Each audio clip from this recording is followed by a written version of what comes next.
Wow, has it been a long time? I tell you, 2 weeks without the internet seems like an eternity. Made this goofy mistake of typing in my bills, and apparently I didn't hit return. Thought I paid my internet bill, and then apparently I did not pay it, and took me a little while to figure that out because I'd wrote down that I'd paid it. And of course, then I don't have any money left. Hey, Earl, how you doing? Because I thought I already paid it, so I spent the money again, and hey, Drew, good to see you. So I thought I'd spent the money, and then I had to wait, till I got paid again to turn the internet back on. So well, I just thought I'd start with a little humor today. Good to see you, Earl. See you, Drew.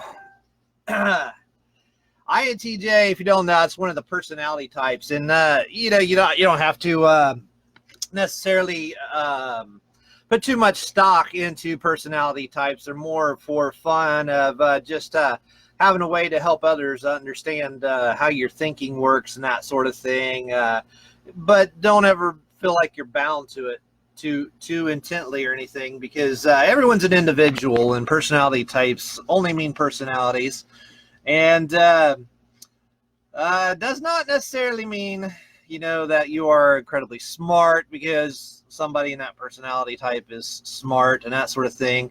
By the way, we are going to hit the Mounds, the math of the Mounds full scale here after I get done joking around here in a little bit. Give plenty of people time to show up because I have been preparing some amazing things. This is Ohio. Okay. I live in Ohio. Ohio is the state of the Mounds. And I don't know if you understand this or not, but the Mounds are megalithic constructions. They weren't made by some fictional Hopewell people that never, really existed. These were not the descendants of the Indians, regardless of what you might hear by some Smithsonian backed publication or mainstream article. Okay. The Mounds have incredible mathematics. And when we get into that here in a minute, it's going to blow your mind. But I just want to tell you a few things about INTJ, the people that hate everybody and hate everything, People like to ask you like basic questions, so like, so what do you like, before they can even answer you, just say, no, I don't, whatever it is, I don't like it, because our kind of personality is just so far away from the average person. We make up in the INTJ personality type supposedly 1% of the population, and females even fewer. And most of the people females who say they're an INTJ, I don't really buy it, So just a few questions that people like to ask you, and how an INTJ would answer. Do you like any music? Is it required? You know what the J is in INTJ, right? It's judging. And now you get to hear a response to asking such stupid questions. That's kind of how we would reply to that way. And if you ever seen like Spock, it's weird because it's like reversed on. Okay, my eyebrow is reversed on the screen and it's like tripping me out. Well, anyway, like you know how Spock likes to raise his eyebrow like this? That's because Spock is the typical INTJ personality. I think he's like the spokesperson for INTJ, And this look right here, it means, yes, I am judging you, okay? Just get over it, but really by judging, it just means we are putting you in a category. And trying to sum you up into the greater web of our understanding. So, people like to say, well, do you like to go outdoors? No. Do you like rock and roll? No. Baseball? No. Basketball? No. Track and field? Ping pong? Meh. Maybe a little. It's a little bit nerdier. And it's indoor, and it doesn't take too much energy, so I can go meh on that one. Hiking? No. Do you go to dances? No. Ever smoked a cigarette? No. Ever smoked anything else? No. If I did, I probably wouldn't be an INTJ. Because it killed too many brain cells. Do you play the lottery? No. Go to rodeos? No. Because there's crowds there. There's lots of people there. You like country music? No. Line dancing? No. Because that's the same thing as country music. They go together. How about opera? Well, I'm intrigued by the the thought that goes into it. But like it, not so much. Drama, plays, Broadway, no, no, no. So do you like anything? No. See, that's the thing. INTJ, it's really easy to understand us. We don't like anything that you like, okay? So, if you have to ask, the answer is no. So do you go to parties? No. Do you like to go to birthdays? No. Do you like scary movies? Okay, maybe a little sometimes. Seeing friends? No. No, no. See, that's the thing. INTJs like to be alone, Do you like dogs? Yes, because they lie down and they shut up. See, dogs are pretty good. Cats, no, we don't like cats. Cats get in your face, they demand attention, and they're very jealous, very manipulative. So no, we don't like cats. Well, what do you like to drink? Do you do any drinking? Well, I drink coffee, and lots of it. So where would you like to work if you had an ideal job? In the corner, alone, and with the lights out. I don't know if that qualifies as an actual job, but I think it would fit the description of an ideal job. So remember back in school, they would ask, back as a kid, well, what do you want to be when you grow up? And my answer was alone, What do you do for fun, Greg? I study maps in my room, which cover every inch of my wall at home, in my bedroom. When I was young, my parents thought there might be something a little wrong with me. They didn't really have this INTJ terminology going out to the it wasn't well known, that sort of thing. So they thought maybe something was wrong with me. And I remember the psychiatrist would ask, well, if you could be any animal in the world, what animal would you want to be? And of course, my answer was always the same. It was a rock deep inside the heart of the earth, And that is very definitely an INTJ thought. We really kind of like to have our own personal space. Who's your favorite actor, Greg? Not so good with names. That would require me to actually get to make the connections of something that doesn't really matter a whole lot. So who's your favorite sports player? I can't name any. I don't know. So what do you like to do in your spare time, Greg? Think. Yeah, I like to think. Okay, so this is the psychiatrist. So what do you like to think about? Well, sir, if I tell you, you'll just run away like everybody else. So what fun things did you do this week, Greg? Well, let's see. This week, anyway, things haven't changed much over the years. I read The Mound Builders, the book on the serpent mounds, this book that a friend sent me called Kabbalah Secrets. And what are your favorite kind of books, Greg? Books about the English language, the history of words, okay? Anything with a timeline is very nice as well. So how did you ever get a job? And that's a good question that people still ask me today, And so how in the world is it possible that I ever got a job with all these, I don't know, mental limitations that I put on myself? And I don't know if I put them there or if I was born with them. They might be congenital. I may have just developed it. I don't know. But so how's it possible that I got a job? And I have to ask you, have you ever seen the TV series Dexter? The serial killer who only kills other serial killers? That's kind of that's the mentality, He always says on there, he says, I hear what people say, I listen to my thoughts, and I say exactly the opposite. And that's how I managed to get jobs in my entire life. When I'd sit down for an interview or something, or take one of those online tests, you'd get questions like, so do you work well with others? Listen to your thoughts for a second. Oh, of course I do. Yeah. So, your thoughts are like, no, I hate everybody. Of course I do. Yes. Yep. Are you likely to be the person that your coworkers will come to for problem solving? Don't you love that question? I am the only person that a person will ever come to that will ever come up with a single solution to any problem in your business, is my thought. And of course, that's what's screaming in my head while the words come out. Yes. You got to love these aptitude tests that they give you online all the time. The answers are strongly disagree, disagree, neither agree nor disagree, agree, or strongly agree. So you gotta pick one. And the question will start out, I welcome feedback on my performance from others. And my head is going, I hate everybody. I hate every single one of you. I can't stand the people who are doing this interview right now. All of you are morons. And how do you answer that? Strongly agree. You know, you just take whatever your head says and you say exactly the opposite, and you'll pass these tests every time if you're an INTJ. Next question it might ask on the aptitude test. I find it easy to get my own point of view across to other people. Thoughts ring out in my head. In all of my years on this earth, I have not found one freaking person I can even tolerate long enough to talk to, much less anyone who cares anything about what I've got to say. I mean, strongly agree. Gotta love this INTJ personality, you know. The next question on the aptitude test. I love hearing people talk about themselves.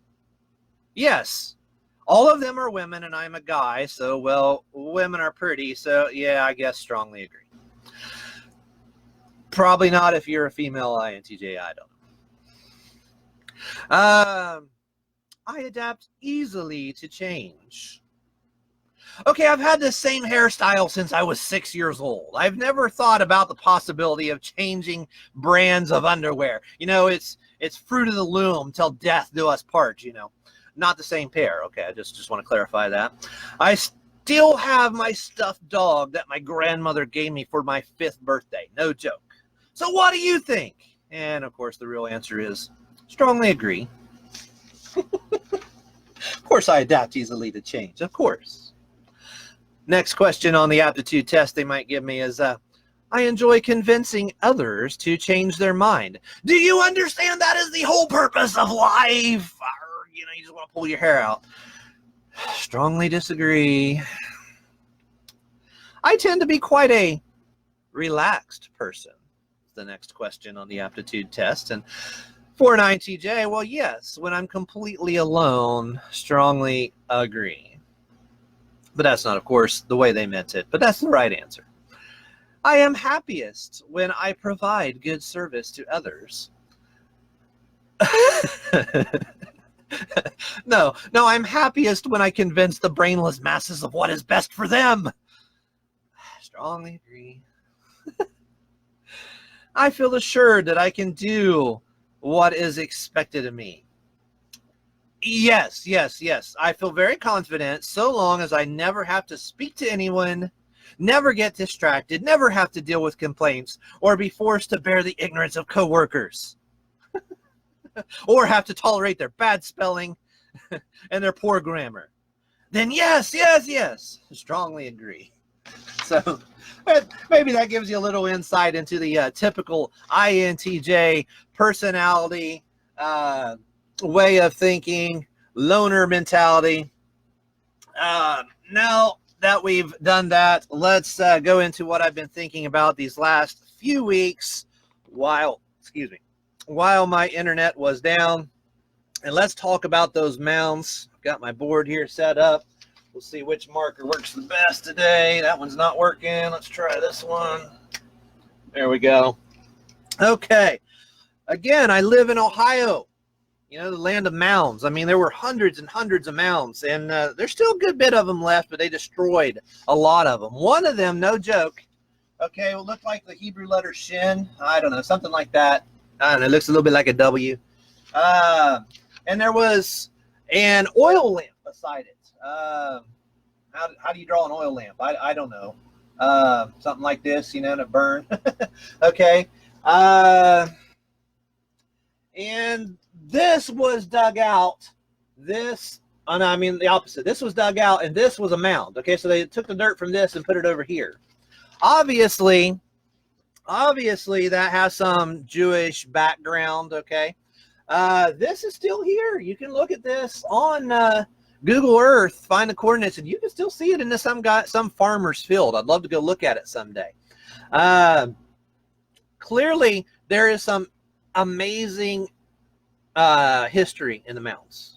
Absolutely amazing. Hi, Gloria. It's my aunt. How you doing? Love it when family comes to join me. Now, these mounds in Marietta, Ohio. Marietta was the first city in the old Northwest Territory. So right after the American Revolution, the settlers started pushing westward, and one of the first places they settled was Marietta, Ohio. And fortunately for Marietta, there were some very foresighted, wise people who also happened to be Masons, interestingly enough, who saw the wisdom of preserving the mounds in Marietta. And I'm so glad they did. But they were not successful in preserving all of the earthworks, but they were successful in preserving the three largest mounds in Marietta. And these mounds have absolutely amazing mathematical numbers attached to them. And they go back to the megalithic numbers. So these are the same things you will find at Stonehenge, or the same things you'll find in the pyramids, the same things you'll find in the Temple of the Sun in Mexico City. And honestly, I did not find anybody that explained this math, but if you understand the sacred geometry already and you already know what these numbers are, you'll be able to plug them in and see them real quick. But amazingly, they're not recorded anywhere. And I went back to the genealogical museum in fact, one of the mounds has the library in Marietta built directly on top of it, built by Andrew Carnegie back in like the 1880s. The big billionaire steel tycoon actually paid for this library, and it has the genealogical building just like a block away from the mound itself. And I went back and I looked at some of the original reports from like Squire and Davis, and think about that name Squire and how I'm always talking about Hugh Squire from Squire Guitars. I promise you there is a relation there, okay? But this isn't about Hugh today, so I'm just going to go into the mounds. But just think about how the original surveyors were Squire and Davis. That name Squire goes way back. Well, I checked out those original information as much as I could find, and I did not find but some measurements that I believe are wrong. You could go to Google Earth and verify anything I'm saying for yourself, okay? It's not hard to see that which ones were right and which ones were wrong. I also took a tape measure to measure some of the smaller distances and that were not recorded anywhere on an old paper. But nobody put the measurements that they had together with any sort of megalithic understanding, with any sacred geometry, with any gematria. Nobody did that in any history that I saw. So I think it was probably understood by people like Rufus Putnam, who was the leader of the Ohio Company who first came and settled Ohio. He had the commission from the Ohio Company from Congress to come and sell out the lands for Congress.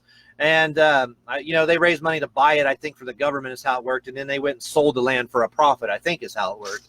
And they came in and did original surveys, and he's buried right next to the main mound.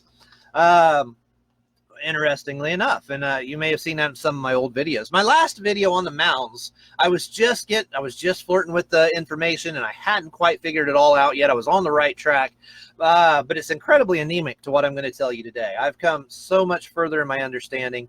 No one else has put this together. However, in this book right here, the mystery of the Serpent Mound, after I'd already put together a large percentage of what I did, I found that book at the same library, the one built on top of one of the mounds that I'm going to be talking about. I actually found that book from that library.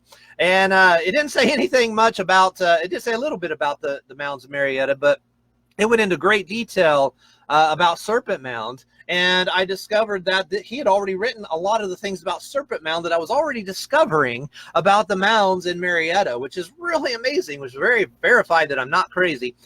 Maybe I am, but I'm not crazy about presenting this information, let's say. Crazy is a subjective term, so maybe I'm crazy, maybe I'm not. But this is not crazy. Some really smart person wrote this book was finding the exact same thing over in Serpent Mound. Serpent Mound is also in Ohio, by the way. Serpent Mound kind of looks like this if you've never seen a picture of it. There's like a snake mouth. He's got an egg here. It looks like this. And there's this inexplicable triangle right here. And the snake comes down and he does something like this. And then it coils like that. Really awesome mound. I have seen it as a kid. It's not far from Portsmouth. The guy's named after here. He's on there right now, Greg Rucker. He lives not too far from there where I grew up. Less than an hour, I think you can go there and see this mound.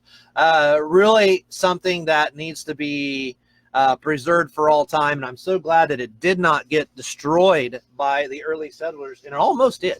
Like so many of the mounds have been destroyed and so much information has been lost. But what this guy found in this, and especially in this part of it, is in the mounds in Marietta. Absolutely amazing proof that these people had a uniform mathematical system that they were using, and that they incorporated it into their constructions.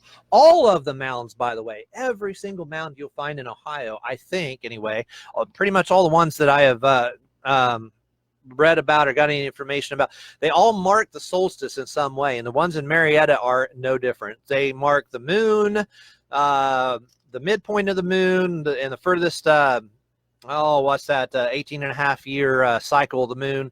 They mark the furthest extent of the movements across the sky of the moon. They mark the winter and summer solstices, rising and sunsets. Absolutely amazing what they've done. Now, it's not that that's marking a solstice so hard. I mean, all you have to do is just wait until it goes no further and, mark that spot and then build your mound about it. That part's not so amazing, okay? I think anybody could have done that, but that would help them to understand the seasons better and know when to expect rains and that sort of thing. So that part's not really the amazing part, but what is amazing is how they do that in conjunction with amazing sacred geometry and the mathematics behind it, and match it with heavenly bodies. Now, when you put all these three things together, you go, oh my gosh, this is not just a mound of dirt. This is something amazing and well thought out by very intelligent people. Let's talk about the mounds in Marietta now. Yeah, I'm going to use my notes because there's no way I can memorize all of this. So if there's a little bit of dead space while I'm flipping pages or that something, just be patient with me, because this information is really valuable and important if you really want to understand the history of the world. Despite what they will tell you in some of these books, these mounds were not built 900 or 1,000 years ago. Clearly they were built by people who came way before the settlers had arrived, or not settlers, the Indians that the settlers saw here had arrived. Okay, the Indians themselves, including the Shawnee that were prevalent in this area when the settlers came, and the Delaware and those sorts, and Musqueams and that, they said, and even the Cherokee, they said they didn't build the mounds. Okay, they said that they were here when they came. So if the mounds were here when they came, that begs the question: who built them? Obviously, the Indians that the settlers saw did not know advanced mathematics. They did not have the ability to compute these amazing numbers. And what you're going to see today, if you ever get a chance to talk to an Indian, see if they know any of this sacred mathematics. And the answer is no, of course not. And not only that, but many of them are buried with giant skeletons that were found between 7 and 9 feet tall, many times, including one not too far from here on the West Virginia side of the river. The mounds I'm talking about are on the Ohio side. But the mound in West Virginia in 1930 was excavated by the University of Pittsburgh, I believe. And there was a 9-foot giant found in that mound, reported in 1930 in the newspaper. The main mound that I'm going to talk about here, this one that they now call Conus, okay? If you saw this from the side, it would look like this, okay? So this is the overhead view. This would be the side view if you walk up and looking at it. You can go look at pictures on my last video, or just look up Marietta, let's see, what is MariettaOhio.com or org, whichever one it is. They got some great pictures of it. And you can get the basic history of what the settlers saw when they first came, and some of the original surveys that Rufus Putnam from the Ohio Company and the surveyors Squire and Davis, they made different surveys of these mounds. So if you want to look at the pictures, just open up a separate window while you listen to me, and you can kind of see what we're talking about. They call it Conus. Okay, this is the first one, and this is the overhead view. Conus is surrounded by a ditch. Okay, this is not to scale. But I got to draw a lot of things on here. Okay, this ditch, this will represent the ditch right here. Obviously, hand drawn. This is not going to be to scale. Just go with the measurements. Don't think too much into this being proportionately accurate.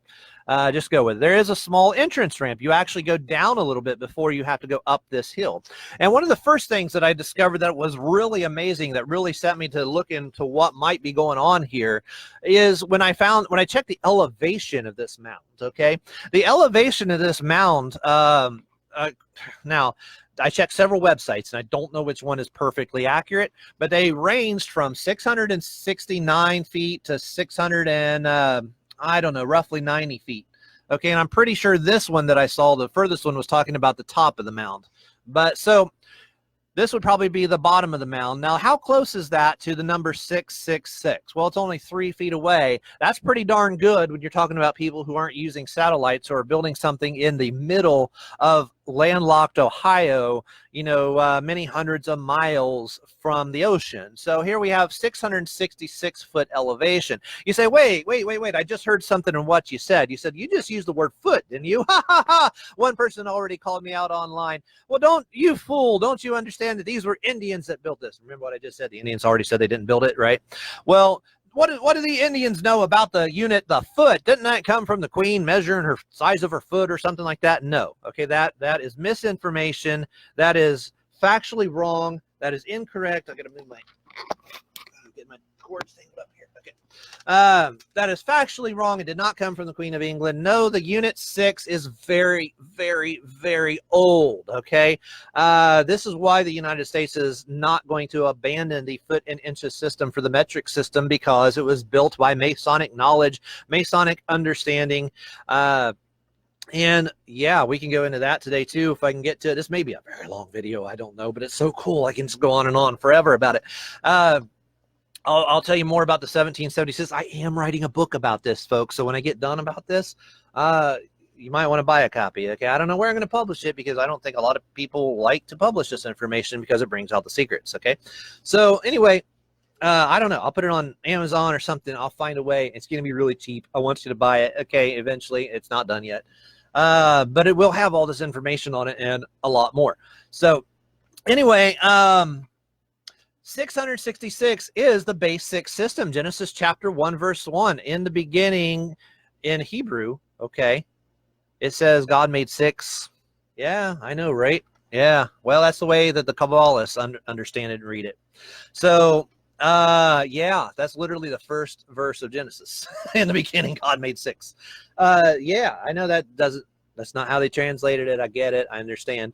But the Unit 6 goes very far back into history. The Babylonians use a base 6 system. Abraham came from the Babylonian culture, and no doubt this is the same system of the megalithic builders, the base 6 system. And this is why, we have 12 inches in a foot. It's just a double of 6, okay? And you're going to see that this is very much feet and inches really is what they use to build these mounds. And by the time I'm done, if you disagree, it's because you have already turned your brain off, because you've bought the lies of the establishments, the ones of the Smithsonians and the people who tell you that you came from monkeys. Okay, so if you believe that you came from a monkey, go ahead and throw out what I'm saying. You're probably not going to appreciate or understand anything that I have to tell you, and it will forever be a mystery what these ancients were saying. Okay, this was called Conus. Okay, I'll go ahead and put Conus here. And from Conus to the second mound. This mound they are calling Capitolium. That's a P. Capitolium. I-U-M. kind of like another structure in the city of Rome. Okay, they use that word. No, I'm sure the Indians didn't call it that. I'm sure the people built it didn't call it that. Now, interesting, from Conus to Capitolium is this measurement right here, 2,108 feet. Tell you more about that in a second. Capitolium is 50 by 20 by 8 foot high. And this is where the library is built, where I rented this book. Okay, that's the library on there. But that was built by Andrew Carnegie, the steel tycoon in the 1880s, one of the richest few people who have ever lived, whose philanthropic efforts built this library on top of there. So, okay, but without the library, it's just a little flat mound. Okay, and it's 50 by 20 by 8. So I'll write that, 50. This is in feet again, 50 by 20 by 8 foot tall. Okay, 50 by 20 equals 1,000. So just think of that, 50 times 20 equals 1,000. Now, Capitolium does mark the winter solstice, I think. Yeah, pretty sure it's the solstice. Could be the equinox. I wouldn't swear to, I forgot what it said.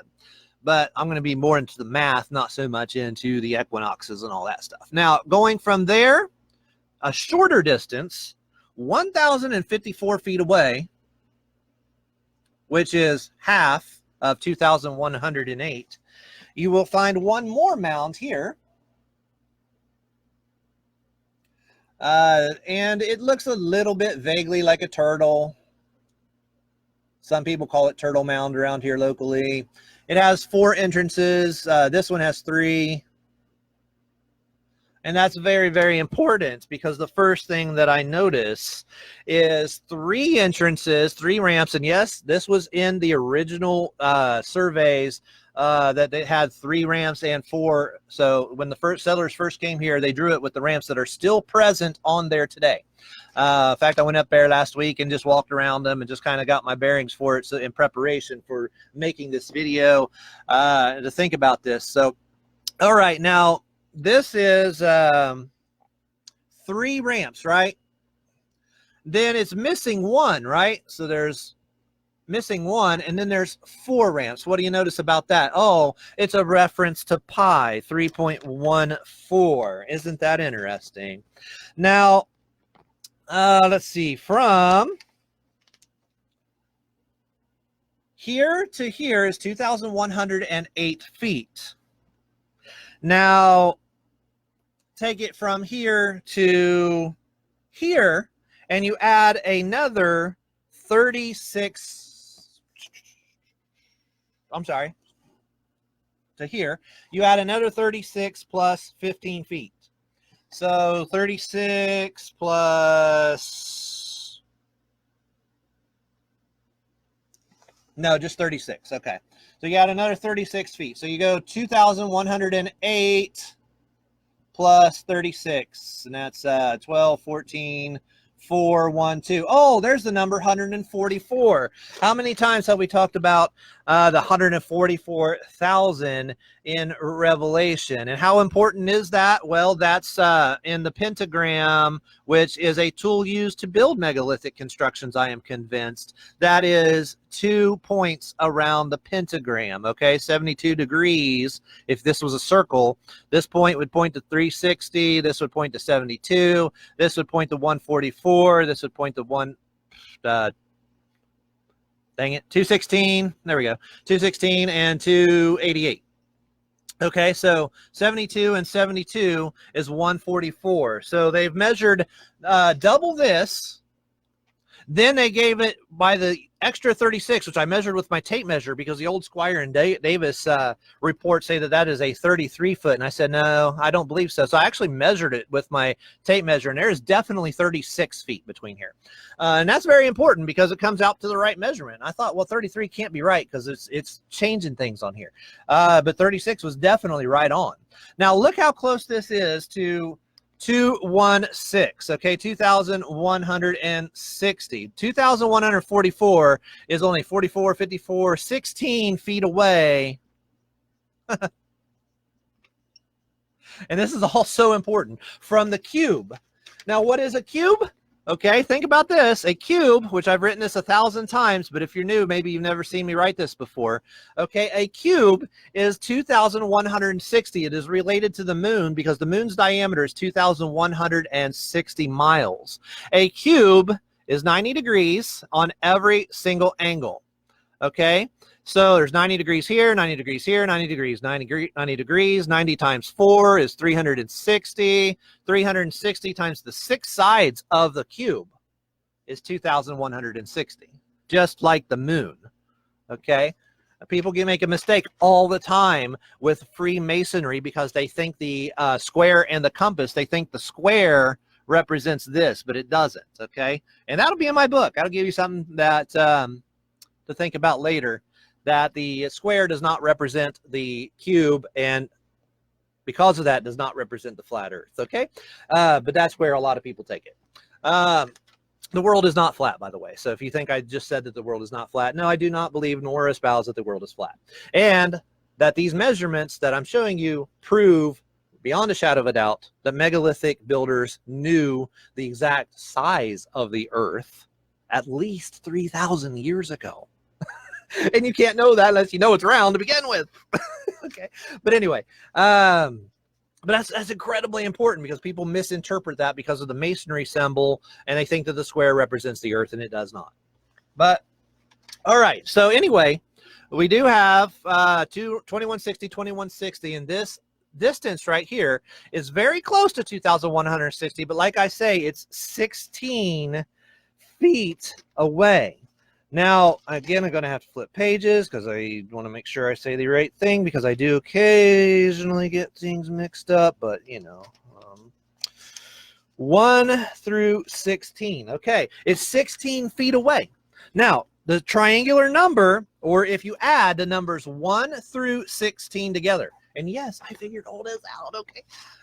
Except for this this part about 1 through 16. I actually borrowed that from that other book because it was present in Serpent Mound.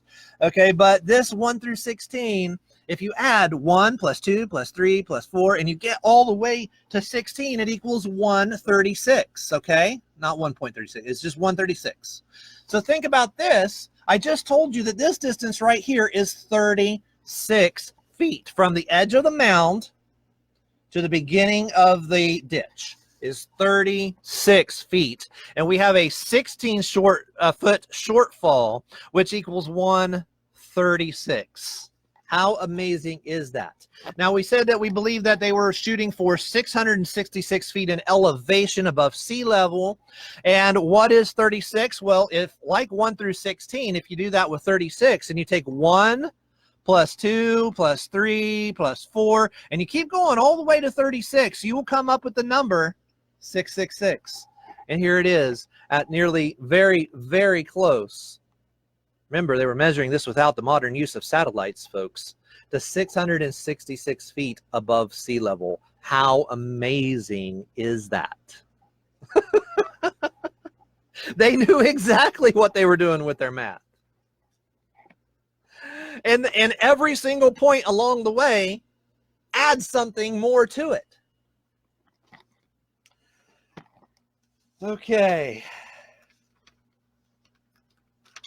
Now, this, in my opinion, would represent the magic square of the sun.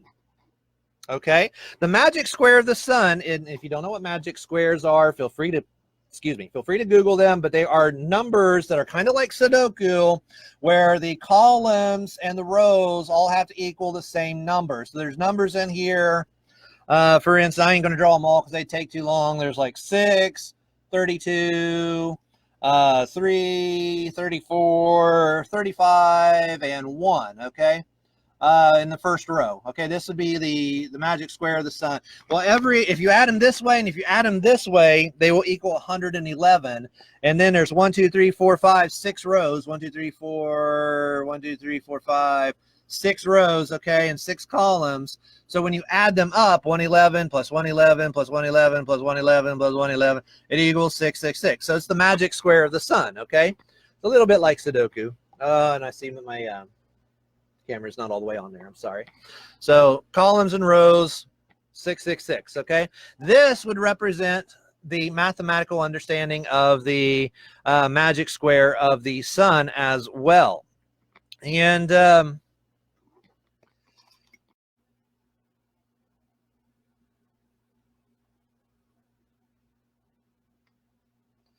okay, I want to say that that's just a coincidence. You know, I don't even know anymore. I mean, here I am going into some pretty serious information, telling you how I am revealing the secrets of the universe, and all of a sudden I get cut off. I mean, it probably is just Facebook because it gets cut off all the time when I'm not revealing the secrets of the universe. So I hope that those of you who were just on there, I'm going to go ahead and tag some of you, like Earl. There we go. There's one. Who was else on there? Greg Rucker. He was on there. It's, here we go. So I'm continuing the Mounds conversation. I won't know if you came back on if you don't say hi. Who else was on there? I'm sorry, I was talking so fast it was hard to pay attention. I know. Gosh, I don't mean to leave people out, but I was so deep in my thoughts there. So anyway, if you can tag anybody else that was just on there, come on back. I'd appreciate that because I really hate the fact that it just loses signal. I mean, good heavens, I'm paying a ton of money for internet. It's like $70. It's unlimited, blah, blah, blah. I should not be losing signal like this, but I do. So what can I do? It's not anything I did, okay? I have full signal strength, according to my computer. So what a pain in the neck that is. Who else was on there, Greg? Gosh, Drew was on there. Who else was on there? Shoot. Well, I'm just going to have to continue, and if they can't find it, Frank's on there. Okay, hi, Frank. If you come in late, just rewind back to the beginning or something when I'm all done. I hate it when they do that. But listen, if it cuts out again, I'm going to start it again. Okay, I'm not going to just stop talking about this or whatever. I will. Frank, if you know who else was on there, because I wasn't paying attention that close because I was too deep in my thoughts, please tag him or whatever. I'd appreciate that. I was too involved with what I was saying to pay attention to the names very close, unfortunately. What carry do I have? This is Suddenlink, which I consider one of the worst companies in the world. But, that's what can I say? Now, but I've tried them all. I've tried Dish, I've tried Direct. They all stink. So anyway, I'm just going to go right back into it. We were talking about how they measured what became known today as the name of Lord Jesus Christ in gematria. So we had hey, Frank. So what we have here is we had a 27-acre square known as, and 27 represents Jesus, okay, in the septenary cipher. And what happened was when the King James translators translated the Bible into English, which wasn't the first time, but they decided to use, with the help of people like the guy who actually was William Shakespeare. What the heck was his name? All of a sudden my brain just froze up on me. But anyway, Sir, what the heck's his name? Anyway, they used the septenary cipher based on the 7 days in Genesis. Okay, so using the septenary cipher, you change every letter into one of the numbers of the 7 days of the week. So all the 26 letters of the alphabet are encoded by numbers 1 through 7. And when you do that, you end up with J equals 4, E equals 5, and SUS is 666, not by coincidence. Okay, so here we have the 666. Okay, this mound is at 666-foot elevation, has a 36-foot ring around it, and they say it's 30 foot tall, but they chopped off the top of it sometime in the early 1800s. I estimate that it was closer to 36 foot tall, just like they tried to say this was 33 foot, but when I went out and measured it with a tape measure, it was clearly 36. So I think the original surveyors got it slightly wrong. Or they were just rounding, one or the other, or they really like 33 because that's a really good masonry number. I don't know. Well, anyway, 45666 in the name of Jesus, but also when you add this together, 4 plus 5 plus 6 plus 6 plus 6, it equals 27. And wouldn't you know it, there's a 27-acre square. I don't know if the megalithic builders knew the measurement of an acre. I can't find any information to verify that, but I find it very suspicious there's a 27 acre, which represents the numbers used for Jesus right next to a 666. Okay, which is all about the magic square of the sun. And 666 is related to angles of the Pentagon, because this is the tools that they use, which, by the way, I explained in my book how they use that tool to measure the size of the universe, or the world, I'm sorry. So they measured the size of the earth and can tell you that it's round based on the 666 and the pentagram. So this is all very important because it's measuring the size of the world too. You'll also notice how much it resembles the belt of Orion with its 3 pyramids in Egypt, which were used to mark the belt of Orion. And here we have 3 mounds in a very similar configuration. I don't think they match up perfectly, though. I would love for someone to research that further and see if they can't see if it matches up with the belt of Orion. I suspect it might. Now, what did we add here? We added this distance and this distance, and we came to 3,162. We just talked about how 27 is the number for Jesus. Well, 3,162 is incredibly close to this number right here. And this number is super important. I mean, we're only talking about 6 feet off after 3,000 years of this thing sitting here. It may have got moved around slightly, where it settled down a little or something around the edges, or maybe their foot was just slightly different than our foot or something like that. But isn't that interesting, this number right here? If you're not familiar, oh, Gloria, I forgot to tag Gloria. I just remember Gloria was on here, so I want to tag Gloria. Yeah. Okay, so anyway, this number right here is really important because in Greek, Lord Jesus Christ, Kyrios, Jesus, Kyrios, Jesus Christos, okay, equals, this is 800 in Greek gematria, 888 and 1480. And when you add them together, 800 plus 888 plus 1480, it equals this number right here, 3,168. And that's how far these two are apart.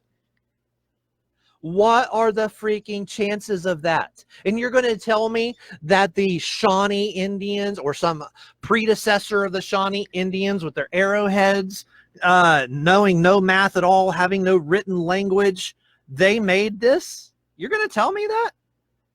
I mean, how freaking crazy is that?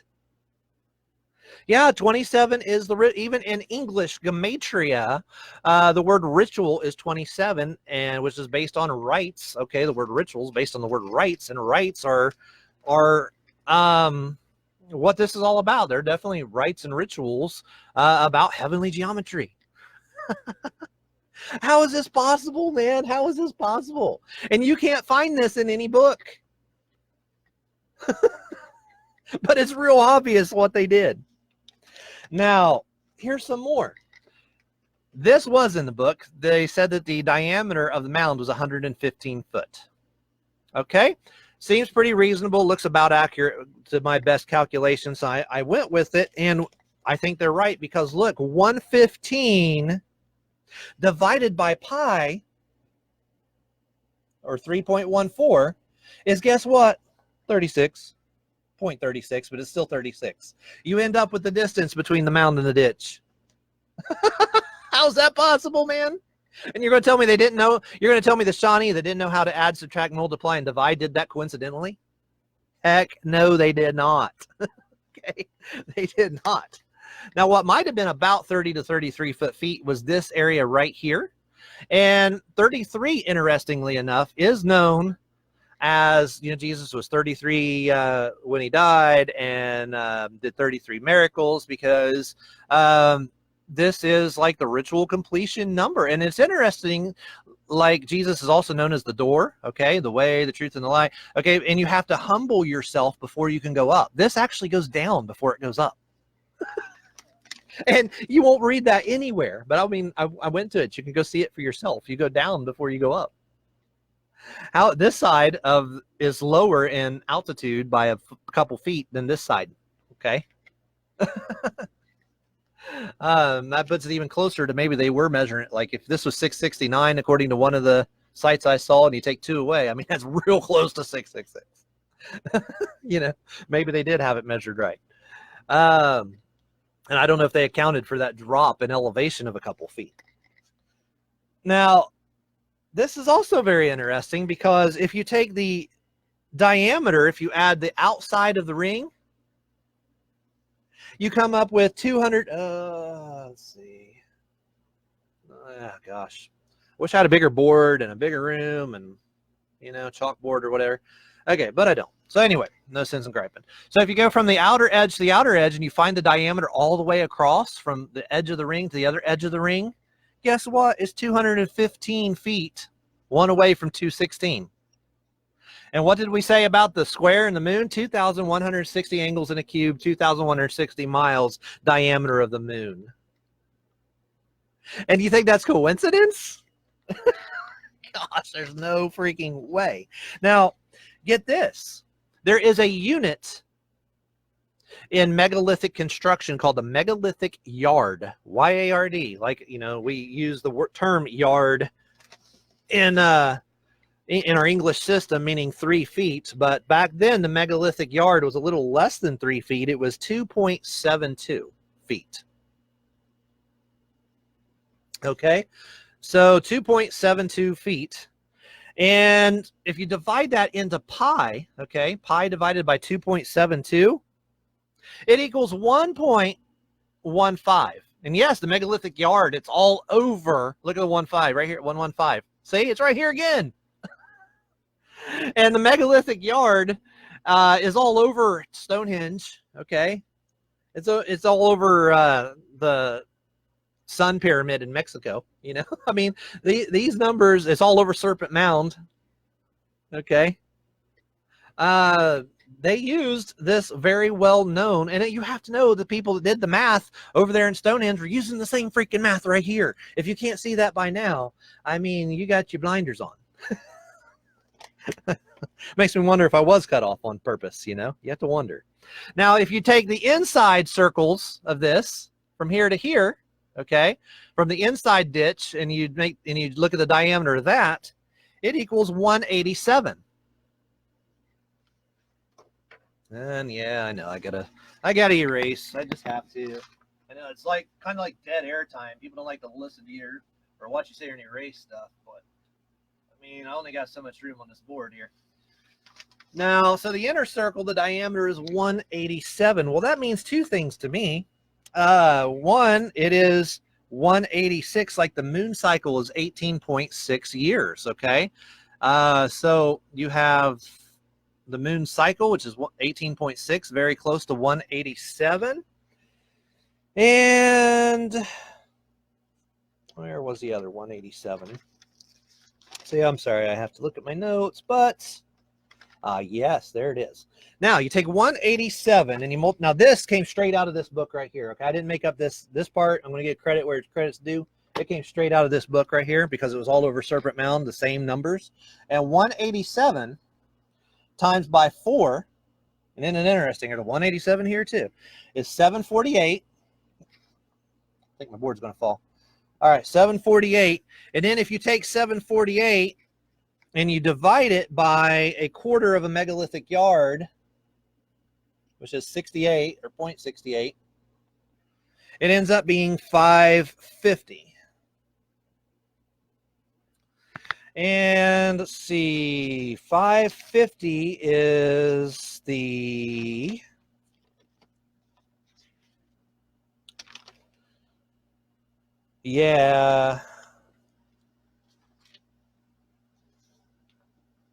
Okay. Aha, okay, now, gosh, it's hard to explain all this. Okay. This 55 matches the 55 up here between 1,054 divided by 6.8. Okay. So 1,054 divided by 6.8. That equals 155. So you have another 55 right here. And I don't think that's coincidence either. And at Serpent Mound, you found the distance from, remember I drew how that snake had an egg around its mouth. It was eating an egg. Okay. This right here is 155 feet also. So what are the chances that you have this measurement equaling in two different places like this? This is freaking amazing. Even if you don't fully grasp it, it's okay. I mean, it takes a lot of reading. I get it. Just sit there and go, wow, they must have really planned this, and just be amazed by the fact that people 3,000 years ago, in my opinion, or longer, knew the exact size of the earth and showed it in everything they freaking made, and proved to you that the world's not flat, by the way, because they knew how big it was thousands of years ago. Now, like we said, this is 115. The mound itself was 115 foot diameter. Multiply that by 6. Remember, 36. Okay. This is the triangular of 666. We'll take 115 and multiply it by 6. And it's on 115 times 6. And it's 680 feet. I'm sorry, 690 feet, which is very, very close to 680 feet, okay? Very, very close. They're only 10 feet away from 680 feet. You say, well, what's the big deal about 680 feet? Well, 680 feet is known in a megalithic construction as the Circle of Thuban. Thuban. So that is not a coincidence. This is another megalithic measurement that is seen all around the world. And not only that, but 680 is 1/4 of a megalithic yard, or 6/8. Okay. So who knows this stuff? Well, I mean, now look at this. Now you got your 550 right here that we just explained. Okay. But get this, the circumference of the outer circle around this ditch is 585 feet circumference. Now, that's pretty darn close to 550, okay? It's only 36 feet away, and when you're 35 feet away, but very close to 36, okay? You can see what they're going for. 36 feet from that, and 585, okay? 585 is, here it is, okay? This represents the Ouroboros, or the Great Serpent. Same as Serpent Mound, looks like a serpent, okay? Well, 585 in Greek is the Ophis. I got this out. I got this Ophis thing out of this book right here, too. I'll make sure I give him credit for that, okay? So that's the mystery of Serpent Mound, written by some guy from Ohio University over in Athens, okay? Another Ohio author there. Now this... And that's amazing that I found that this was the circumference of this just by using simple, circumference equals pi times diameter, and just adding it up and just using a simple formula. And here you end up with the same, with Ophis again, which is the Ouroboros, the serpent that eats itself. If you've never seen that, okay, like the snake eating its tail, it's going around in a circle. Okay, Ophis, like the word Ophidian, which means serpentine or snake-like. Okay, it's where we get the word Ophidian. That is the Greek word Ophis, which has a gematria in Greek of the value 585. What are the freaking chances of that? And I know some of you just got here. You guys got to have to go back to the beginning before I even got cut off and watch the first one.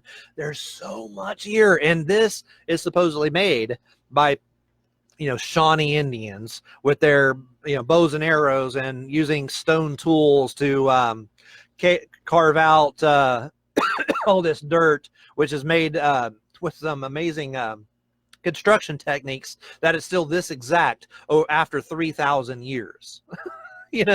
or longer. Oh, goodness.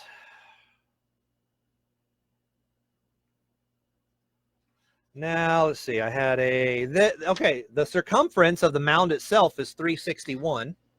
Okay. Very close to the, circle's 360 degrees. That is not a coincidence. And 360 degrees, or 360, multiplied by phi, the golden ratio, 1.618, is, guess what? 582.5, which is called the circle of Delphi. Another unit of megalithic measurements.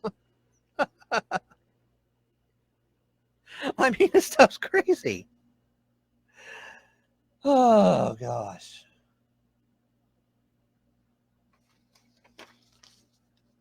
Let's see. Did I get Opus right? I just want to make sure I said it all right, because somebody will come back and say, nah, you got it all right. Okay, yeah, 582. Yeah, okay. Okay. Oh, the Delphi circle is Ophis, not Thuban. Okay, I may have said it slightly wrong. I apologize. I mean, look, I'm brand new to this information. I mean, I've just been teaching myself this stuff, okay? It's not like I've been doing this for years or anything. This is the first time I've ever tried to tell it. But 582 and Ophis and the circle of Delphi are the same measurement. So there we go. So if I said it slightly wrong there, my apologies. The circle of Delphi has a diameter of 582 feet. So there you go. That number right there. Oh, this is amazing stuff. Absolutely freaking amazing. And we had a 585, very, very close to 582 circumference right here. Not bad after 3,000 years of it sitting there, wouldn't you say? Or longer. Probably longer.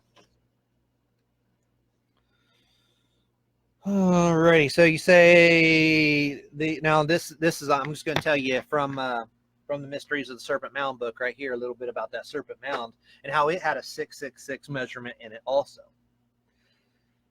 Okay, and it said, if you leave off, let me just go ahead and just erase all of this.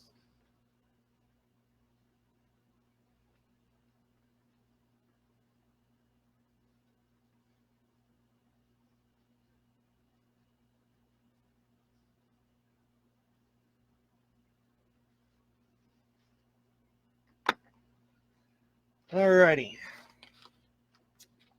Serpent Mound looks a little bit like this. Again, not perfectly to scale or anything, it's freehand drawing, okay? Give me a break. Something roughly like that, okay? You can look it up. I mean, Google Serpent Mound. There's all kinds of pictures on it.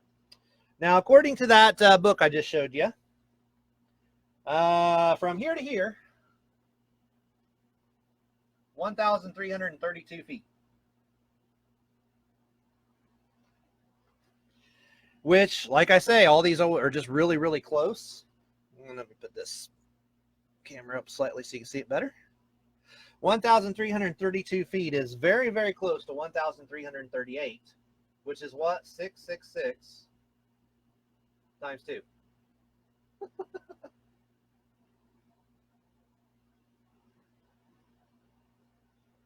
Or maybe it is. Okay. Actually, it is 1,332, isn't it? 6 times 2 is 12, 12, 13, 12, 13. So I don't know where I got 138. But there's 132. 666 times 2 is 1,332. Wow. I mean, that's crazy. I think this is where he measured. I think he measured right here. It was a little hard to tell from the book. But he may have been like measuring through the mound and to the end. I'm not 100% sure on that. But I tried to Google match, and I think that's what he was doing. Oh, let's see. Now, and something else I learned from this book, I just want to share it with you guys, okay? You've heard of the term Pythagoras. Now, I've already showed you how, Ophis and Ophelion and the snake, and this is Serpent Mound we're talking about now, and there was Ophis measurements in the Mounds in Marietta. Ophis is where we get the word ophidian, which means snake-like or serpent-like. And according to that author, there are all kinds of Greek letters in this thing, okay? And it may be true because the value of Ophis, of the serpent, is there. So it may be that Greek language is based on the sacred geometry as well, which makes a lot of sense when I just showed you that Lord Jesus Christ in Greek has the same value as those two distances added together, etc.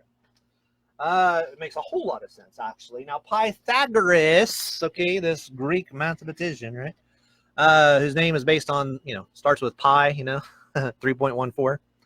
Well, Pythagoras, his name in English gematria,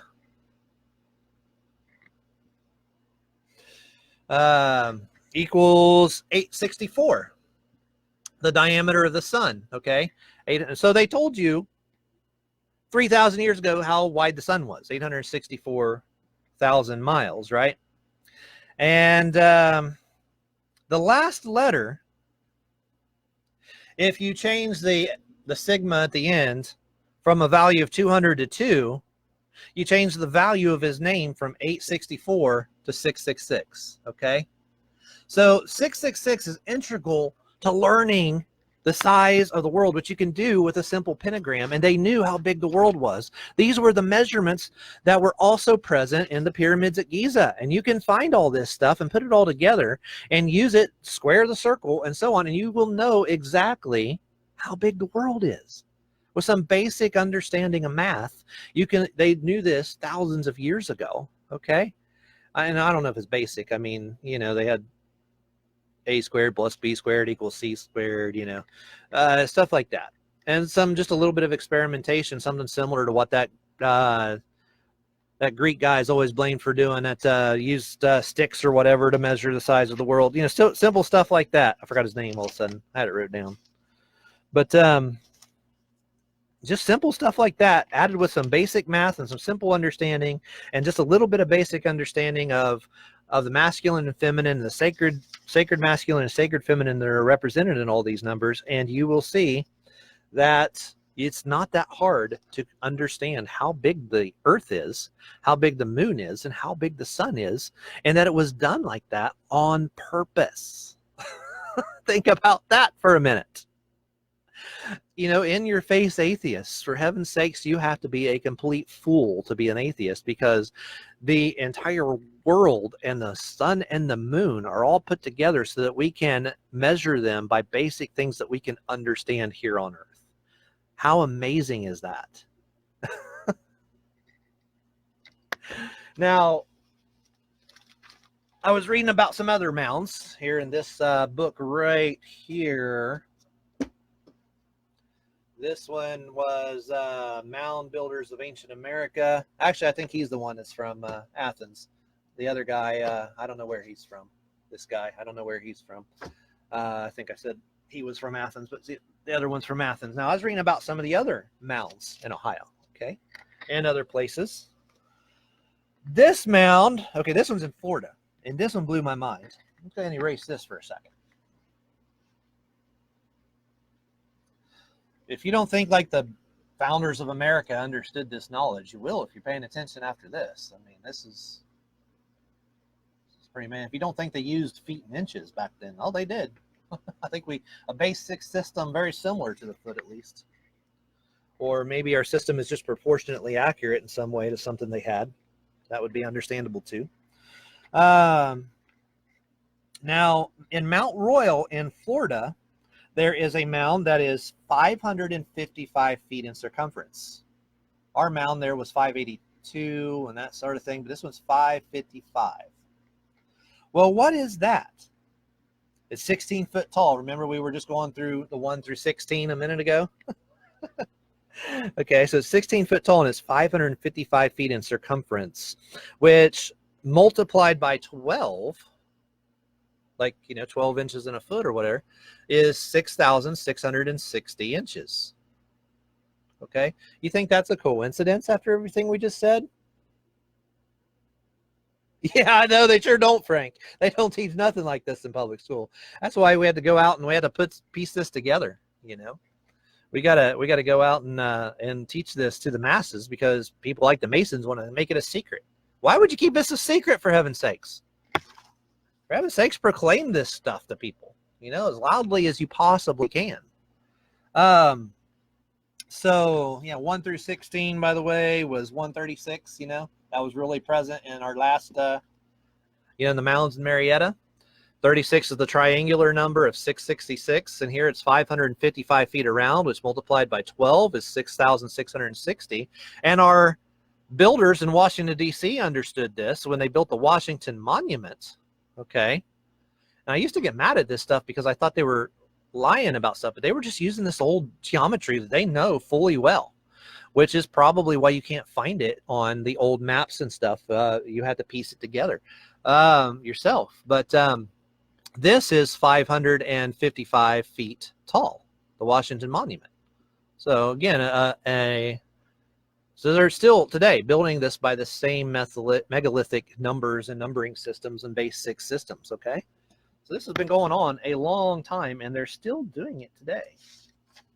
Let's see.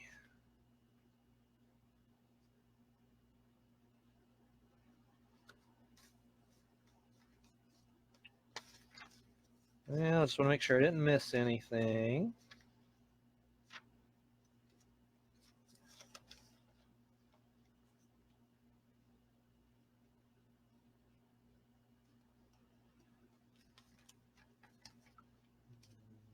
We did mention 187 in the Marietta Mounds and the Fort Hill Mound in Fort Hill, Ohio. Fort Hill, Ohio is 186 feet in diameter as well. So that was matching. The moon cycle is 18.6 months.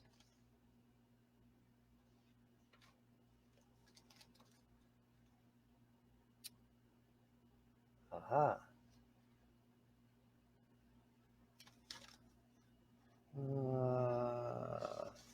Interesting, but too confusing. Okay. Well, I think I got it down. I mean, I don't know. I could go into itty bitty little details, but like I said, I'm writing a book about it. Okay, so whenever it comes out, I'll make it as cheap as I possibly can. Never published anything before, so I don't even know how to do it. So, and not supposing that anybody will even let me or whatever. But I'll find some way. If anything else, I'll just download it to people that pay it on PayPal if I can't get anybody to publish it. We'll work around them. Just try to get this knowledge out to as many people as possible. So you can say that you're just doing it for money. Well, there's nothing wrong with making money. I mean, I'm not going to lie to people. I mean, just say, I mean, I do want to spread the knowledge like crazy, but yeah, I mean, I like to eat and stuff too. So, and I spend a lot of time doing this, so it's kind of cool. But yeah, I definitely want people to understand it and to proclaim it from the mountaintops. I just gave it to you for free anyway, but there will be a lot more details in the book. So definitely you'll want to get that whenever that finally is available. Don't know when. Let's work on it when I have time. So thanks for watching, guys. And if you're watching on Bow and Arrow, I'll probably hopefully piece all this together and get it up eventually on YouTube. So please like, share, and subscribe. And it's free knowledge, but it's valuable. I mean, think about how that would change the paradigm to understand that the measurements of the world and the moon and the sun have been known for at least 3,000 years. Oh, thanks, Frank. I appreciate that, man. So it could really change a lot of things. So feel free to use it. And I mean, it's not like I invented it, for heaven's sakes. Some people do know it. A few people have written about it a little bit, but nobody's written about these Marietta Mounds at all. As far as I know, I'm the first to write about the measurements of the mounds of Marietta Mound like this. So absolutely nothing that I could find about it. So, well, I'll hang it up here.